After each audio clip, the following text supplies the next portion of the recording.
Can you all hear me? Yes, you can. Good. Okay, so my name's Grant Duncan, and I'm the art director at Hello Games. And it's been a little bit strange for me today because I've been surrounded by art directors from Naughty Dog, from BioWare, and some really amazing people with amazing teams and really large teams. And I work with, there's 4 artists working in our game, but it's a procedural game, so actually I've probably got hundreds of thousands of artists working with me.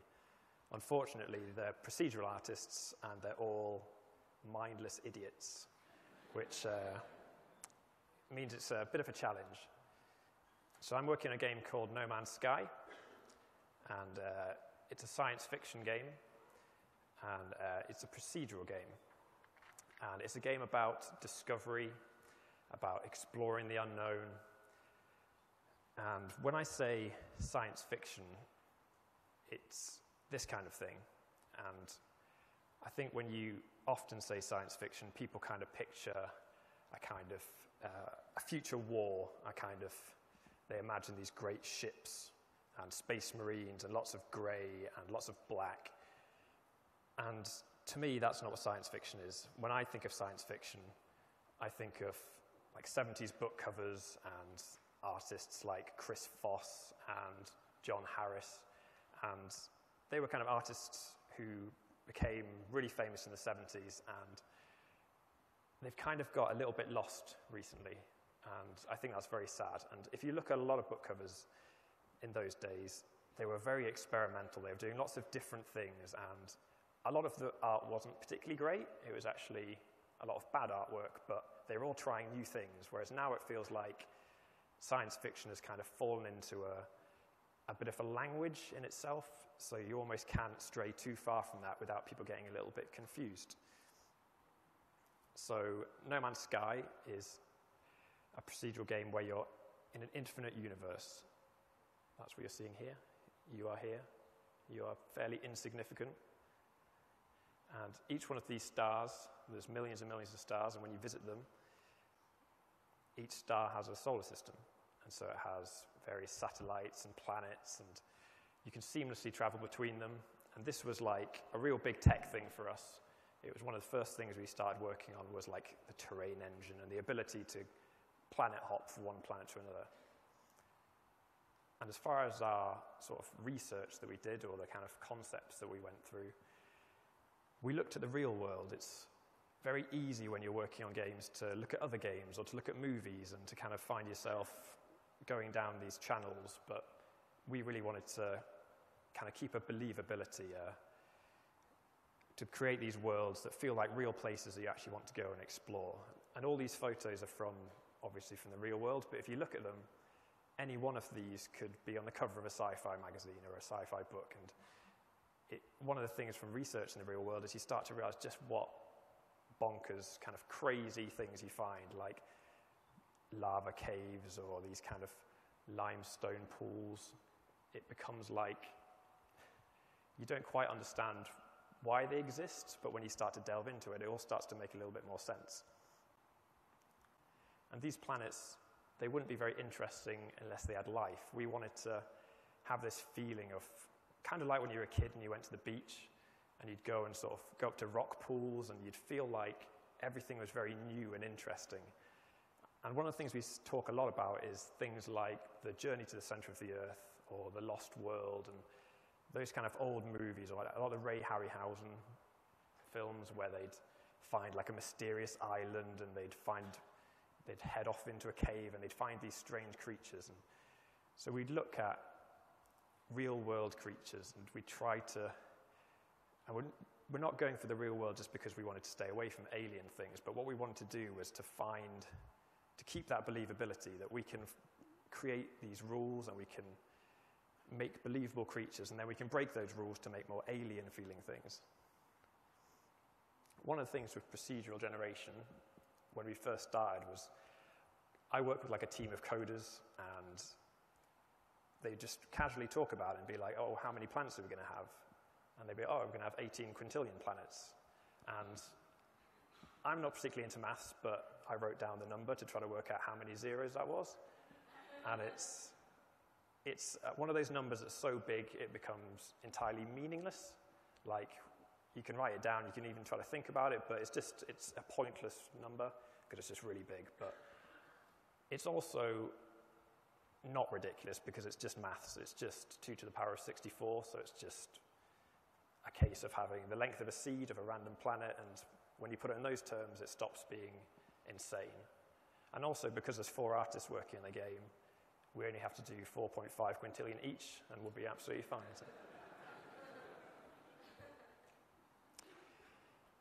So when they first started talking to me about this procedural thing, because the way it worked was that Sean, one of our coders, he was dabbling around in his spare time with procedural technology, and I didn't really know what it meant. And actually, after kind of announcing No Man's Sky, and if you read any of the comments, it turns out that nobody really seems to know what procedural generation actually means. Because it doesn't just mean random. You can have random elements, and it's not different every time. It's essentially just maths. And what it actually is just, rather than things being hand-created by artists, they're created by algorithms and rules, and they're what dictate what you end up with at the end. But I still didn't really understand procedural generation. In fact, the guys, the coders, they must have tried to explain it to me hundreds of times. And Dave, he's a guy I've known for a long time, he took it upon himself to just try over and over and over again to really get me to understand what they were trying to force me to do, because I was quite reluctant, because I think a lot of artists are a little bit intimidated by procedural generation. It's very alien and it takes a lot of control away from us, but Dave explained it to me as a big box of maths. And that didn't make me feel any better, because I'm not particularly good at maths. So, but the way he explained it was you take all these random elements. So in our game, we'll have like creatures, trees, rocks, props, terrain, skies, space, and all those things. And you funnel it all into a box of maths. You turn the box on, and it applies all the rules of our universe. And then it spits out a seed value. And that value is the same every time. So if I give you the seed value and you've got the same box of maths, you'll get exactly the same planet, or the same universe in this case. And that's not an unusual thing for procedural systems to be doing. So people use procedural for quite a lot of different things. Like, this is a game called Minecraft. Yeah, you guys might have heard of it. And it uses procedural technology in a slightly different way, in that you'll load up Minecraft and it'll be a different seed every time, so a different planet. And depending what biome you're loading, you'll get a different kind of terrain, and trees are placed differently. And that's just each biome having a different set of rules that dictate how that world is made and how it is decorated. And so as you're flying along, like the Minecraft worlds, they're not stored anywhere. They are being generated as you're traveling across the terrain. People also use it to create cities and buildings. Like in the top left there, that's Proc World. And you guys should look at that, because it's really amazing. He's doing some really interesting things with ruins and buildings. And in the bottom right, that's a city generator, which was by Chris DeLay from Introversion. He was just kind of dabbling around with it. And none of those things are stored anywhere. It's just you'll click a button and it'll randomly populate. And you can see in the left, you can also use procedural generation with handmade assets. So you can construct a building and you can hand make like walls, windows, doors.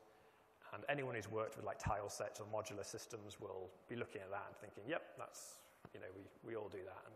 But what's clever is that you use what's called an L system, which is just a very simple scripting system to dictate how those elements get put together to create a building. So it's a really basic one would be you have walls, you have a door, you have a window, and you have a roof, and then you've got a very simple little house. And obviously, the more rules you have, the more complicated you can create buildings. So yeah, I was still a little bit skeptical for obvious reasons. So I decided that I'd ask a load of my artist friends what they thought about procedural art, or whether I was insane for getting involved. And yeah, I got this response quite a lot, and not many people could actually explain to me why they felt this way, but I'm not sure whether it was it was quite aggressive, some of them as well. It felt like they were almost being affronted or being attacked. But this seemed to explain it a little bit more, and it's kind of unfair. A lot of people were saying it's just a load of programmer art, it's just endless boring terrains, blobby-looking creatures, and taking control away from artists was the number one thing that people seem to be scared of. And I think the reason that people are thinking this is that it's true, like a lot of our sort of tech in games that you'll see, it's very driven by programmers, and a lot of, like it's always like they are at the forefront and they are pushing the boundaries, and it takes a while for artists to get involved to make something a bit more visually interesting. So they're not necessarily interested in the way it looks, but they're very interested in the systems behind it. And often that's why you end up with sort of that realistic style, because they're often doing simulations of the real world, and they're trying to make believable terrain with realistic grass, and that often ends up with quite stagnant looking visuals, and that's not very interesting to us as artists. Something else a lot of people seem to think was that procedural technology is random.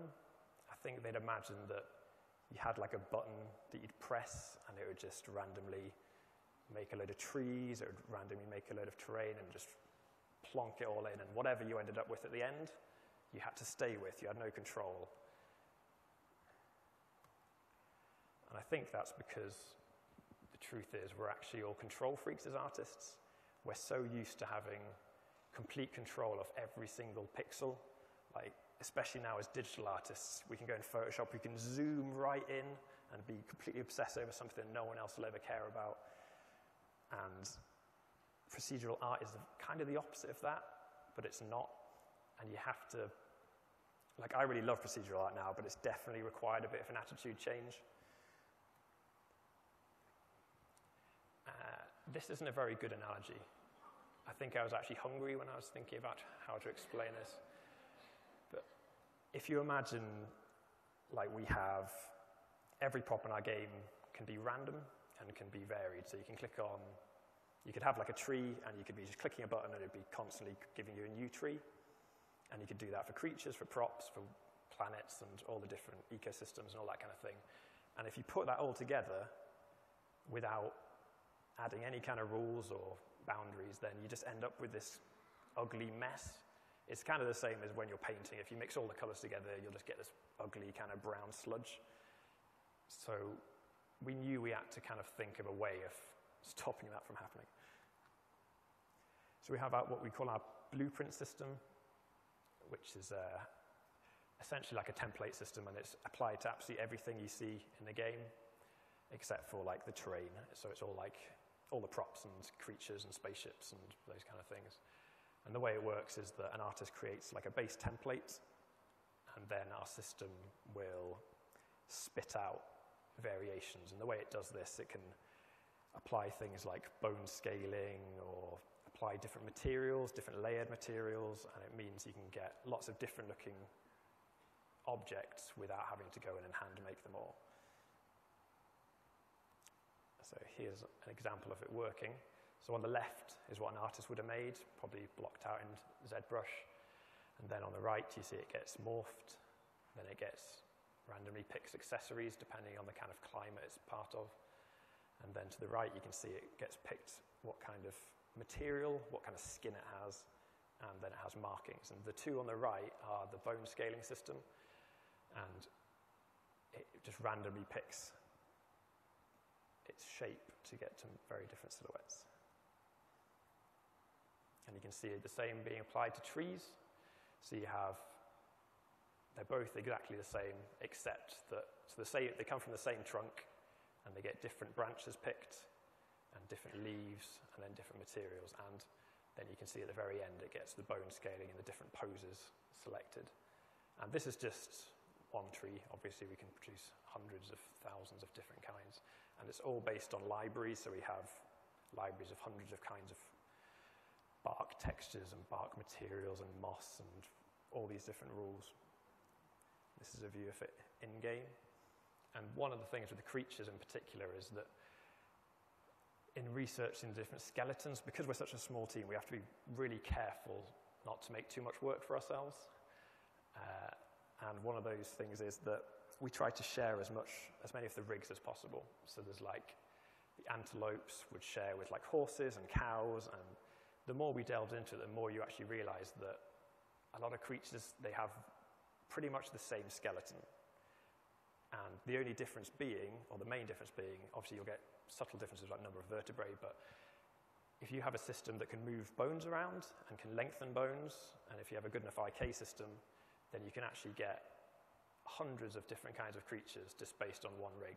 So the way we do that is we create a base rig, a base template, and then we apply all these different things over the top. So we have like different poses, so you can have a creature that is maybe more cow-like, so it'll be hunched over, and or maybe you want to have like a sort of stallion, so it'll be more proud and it'll be upright.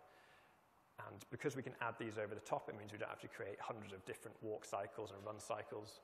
We do have a load of different ones depending on the creature. Because we have bone scaling, if you make a creature really fat, we can automatically make it start to lumber a little bit more, but if you make it really thin, maybe you want to bounce like a little gazelle or something like that. And this shows this is our shark rig, and that also gets used for like dolphins, whales, and some more prehistoric or alien-looking creatures. And the same way, this would just be one little blueprint, really quickly made by an artist, and because we have like a material library, so this guy will be using like probably underwater scales, and we have different markings which are all procedurally generated.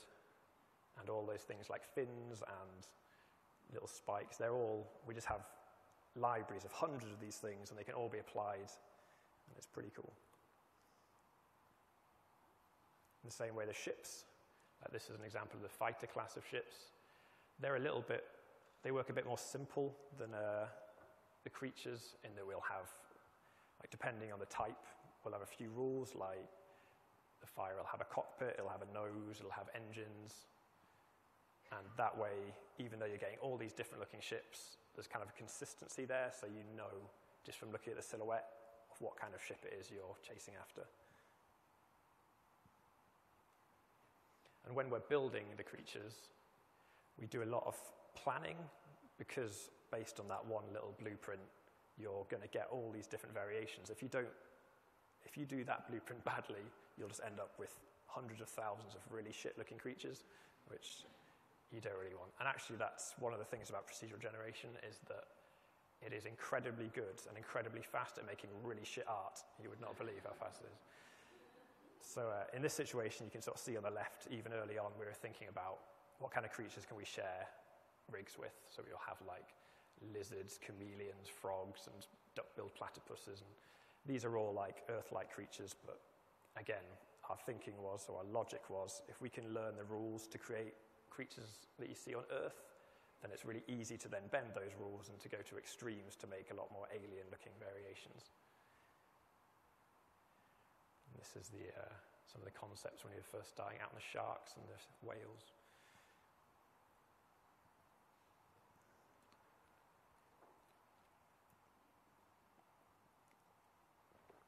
So yeah, at this stage, we had a very ugly soup.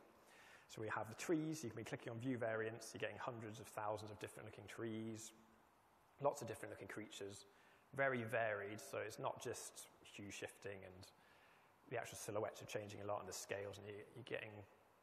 I was really impressed at this stage, but I was still really scared and very worried, because when you put it all together in a game, it's just a big, ugly mess. So everything's colourful, none of the shapes, there's no consistency. Luckily, I work with some very talented coders. So the way we do things is that I'd create a load of objects, we'd put them in game, and then I'd moan to the coders, and they'd fight back, and it would be a lot of back and forth, but it was a very useful process, because it meant there's loads of things I would do as an artist, and if a lot of you guys have been environment artists or anything like that, you'll do loads of little things that you maybe don't realize you do just because you know it works. So things like you'll put a tree down and you'll add a little bit of grass at the base of it, and you'll add a few little rocks, and you'll put some bushes, and you'll just be picking out these silhouettes. And with a procedural system, none of that happens unless you tell it to happen. So what we'd do is we'd have like a tree would get placed, I would then paint over it, and I'd talk to the coders about like how do we make it so that this is more likely to happen. And we'd slowly build up this kind of list of rules that we would apply to the procedural system to make it more likely to produce the results that I would get if I was doing it by hand, if that makes sense.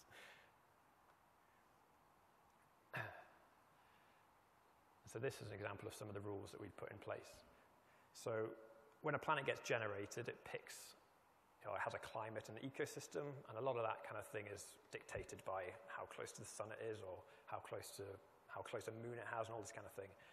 And in this case, it's like a swamp-like planet, so it'll have a lot of fog. And what we'd want for that kind of planet is that for the props that get selected or generated, and for the kind of creatures that you find in that planet, for it to be consistent, for it to be, just for you to accept it, for you to not think it's unusual.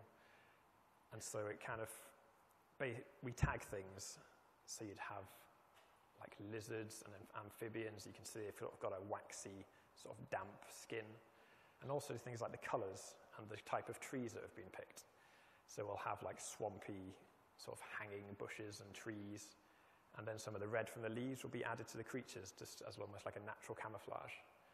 We can also have the opposite of that, where if we want a creature or an object to really stand out, we can have it pick like a complementary color. So you could have like a bright blue frog or that kind of thing. And actually, one of the things we had the most back and forth on has been placement of objects. And it's not something you'd think would be that big a deal, but on procedural things, especially on a game that's all about terrain, it becomes this huge deal. And procedural systems use like noise functions, and that's how you place objects on the terrain. And those naturally mean you get this kind of random scattering, which is never particularly pleasing. So anyone who's worked in environment art knows that you have this clumping that you'll do, where you place large objects and you place medium objects around them and then smaller objects. It's just something that everyone who works in environment art knows, but a procedural system has no knowledge of that. So because our props are all based on, like, they have an understanding of what shape they are and what their volume is, it means our procedural system can pick an object of a certain size, and it understands that it wants to place a slightly smaller version of a similar object nearby, and it means you get this kind of clumping, and it means you get a lot more pleasing silhouettes. Something else we have is our color theory system. And I say teaching color theory to a robot is because it's actually quite difficult to explain, and like even when you do it yourself, you often find yourself breaking your own rules. So it's been a real difficult thing, is just to come up with this system. So for a start, there's no random colors in the game. Nothing random is going on. We have custom palettes, so every material in the game, if it's like skin, fur, scales, rock, wood, I have custom made all those palettes, so it means there's a selection of colors that you know are going to get used, and then each of those palettes I can dictate how much hue variation there is within them, so it doesn't have to stick to those colors rigidly. It can kind of go with a few variables. And it means like what color gets used in which situation. So with things like creatures, like a base color will get picked, and then it'll often have like a lighter underside, or maybe you want markings, and those markings will often be like a complementary color, so they'll kind of blend in nicely with the objects. And you can see the same on some of the foliage. And when you see it in isolation here, it doesn't necessarily make very much sense. It's just like yellow leaves and blue moss. But because these are all linked together, it means like when a planet gets generated, say it's got like a lot of blue minerals, so the ground will become this blue color. And when a tree gets placed there, it can get told to have the moss to pick up the color from the ground. And it kind of all flows through the system. And keeping track of all that kind of thing is really difficult, because we have 18 quintillion planets, as I mentioned earlier, so flying around each one of those planets and making sure the colors are nice becomes this impossible task. So what we have is these little robot drones that we send out into the galaxy, and they fly down to each planet, and they record a little animated GIF, and then they spit that GIF out, and they write it to a simple little HTML file. So I can open it up, and then I can just have a quick look and I can very quickly see if there's like way too many red planets, or trees look really ugly when they're in this color. And I can click on that, and I can get the seed value, and I can then fly down to that planet, and I can figure out why it's happening, and I can tweak the rules to try to make that less likely. And so I think, especially when it comes to art direction, there's like the best games to me are games where you don't question anything. Things just feel like they belong together, and I actually think Nintendo are the best at this, bizarrely. They never talk about it, and you never see anything about their tech or anything like that, but they're absolutely amazing. Like, everything just feels like it belongs. And that's a very difficult thing to get with procedural stuff, because it's being generated in a way that you don't have complete control over. So we had to find a way of grouping things together. So when an object gets made, things like horns you can tag, and you can sort of tag things as a certain shape and type, and what's a good way of explaining this? You can have it so a creature that looks aggressive, so if it's got lots of teeth and lots of spikes, you can tag those as being like hostile, and it means when you're generating a hostile planet, it can generate more of that kind of thing. And it means you can get a lot more consistency, so things like you can see in this example, the kind of trees and the little bushes, they've all been tagged as, like, I imagine it's blobby in this case, or glowy, very highly technical terms like that. But it means that when it's populating a planet, it all feels like it belongs. And the same way, like these creatures, you'll see their markings, they'll have been tagged as glowy as well. And it means that it all just feels like it belongs together, and it has this kind of believability about it. And here you can see some of the clumping. So you'll see on the left a lot of those complementary bushes to the orange, and the way the cave has been decorated. None of that's by hand, it all just happens because of various rules. The same way, like placement, things like trees, we can tell them how far above sea level certain types of trees are more likely to be seen, or what angle certain bushes are going to grow on. And those kind of rules have this massive knock-on. Like if I change like some of those rules, it's really scary. It'll change every single planet. So I could accidentally check something in, and then the guys will suddenly load up a planet, and there'll just be nothing but trees, and he'll run about 2 frames per second. I think one of the things with procedural generation that I found really, really exciting is that I've been working in art and games for a long time. Tools are so amazing now, but they still feel really arduous. It still feels like a real slog to get to where you want to get. You're still having to load up ZBrush, transfer maps, blah, blah, blah, all this kind of thing. And it feels like there's more and more tools now that are starting to enable procedural technology, like the Quixel suite, SpeedTree, and Substance Design, and they're kind of avoiding all these pointlessly long, drawn-out processes where we can get results without having to hand draw and jump through all these technical hoops. I think also, like, one of the reasons I'd like to first of all thank Andrew for inviting me here, because it's a bit of an unusual to invite me to this kind of thing. But I'd really like some bigger studios to be getting involved in procedural stuff, just because making all the tools ourselves is really hard work. And I know that, if BioWare were to start doing some tools, that would be great. I'd like to dabble with those. But it doesn't have to be entirely generated. You can have hybrid systems, so you can still hand make art, and you can still have procedural systems involved in that. Like, our systems are essentially character creation tools. Like, even our tree, like every prop in game is just a character creator.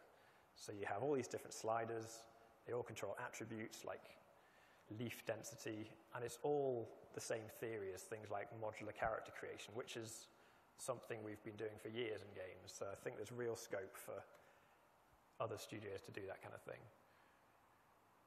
And I think it really is skipping all the boring stuff. It feels like with digital art, it's very easy to get caught up in a lot of detail, but it's really nice procedural stuff for prototyping.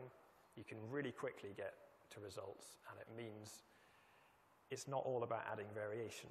Like, when I'm making a creature, I can just throw a few shapes together, get it in-game, and then hit view variations, and I can just see, fins and spikes and horns, and even if that was just a process for creating concept art, that's still a really nice system, and it's a real fun thing to do, that you're just farting about, basically, and making all these different looking shapes. And you could then take that and export it and bring it into Maya or ZBrush and then go crazy. But as far as getting to something that you're happy with, I think it's a really powerful tool. So yeah, any questions?